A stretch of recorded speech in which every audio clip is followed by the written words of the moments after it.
Okay, here we go, Tyson. Great to see you again. And a little chat about the amp here. What you're going to notice is that I've got the distortion button on.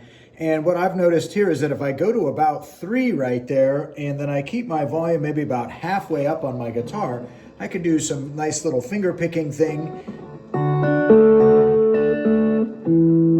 To A, to a G, back to an A. Just real light with your fingers. You could probably do it with a pick too. Right, I'm just doing that G back up to A. And then I would finish on a D. And then if I bring my volume all the way up, then I can get more of a...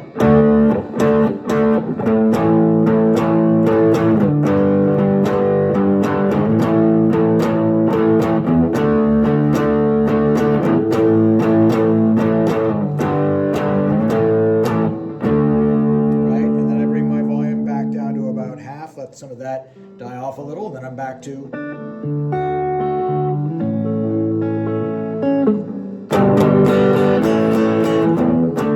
Right, so you can do it right away just with a flick of your wrist there and get that finger to turn up your volume all the way up to 10. So here we go.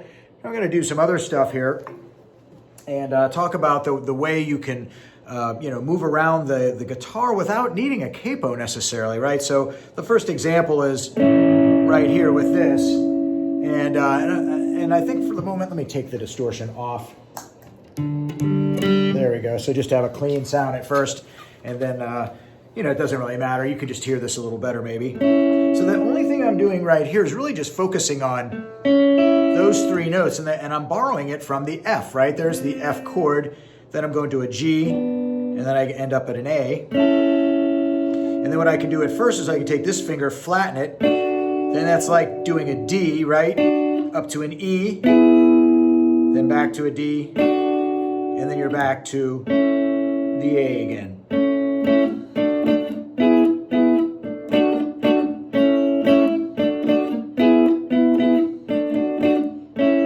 Right, like that. And then the other thing you could do is go, and then you'd have to go all the way to here. That would be the relative minor.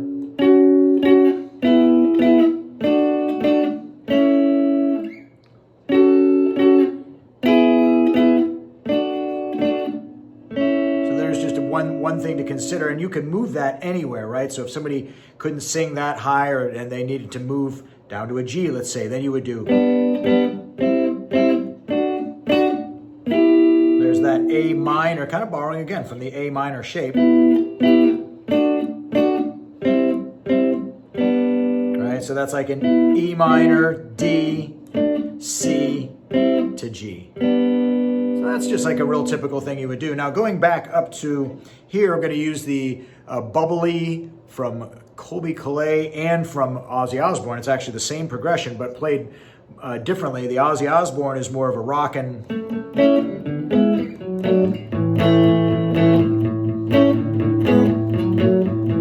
Right, the Colby Calais is kind of more swung, a little bit of a swing beat there.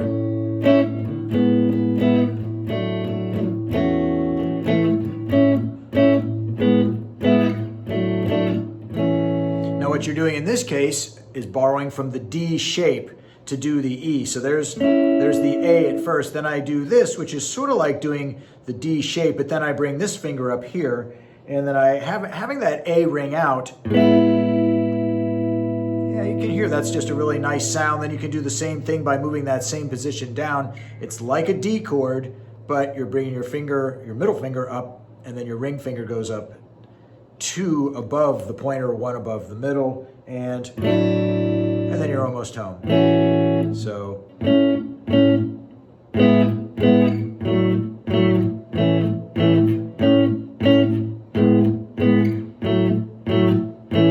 then the opposite way. And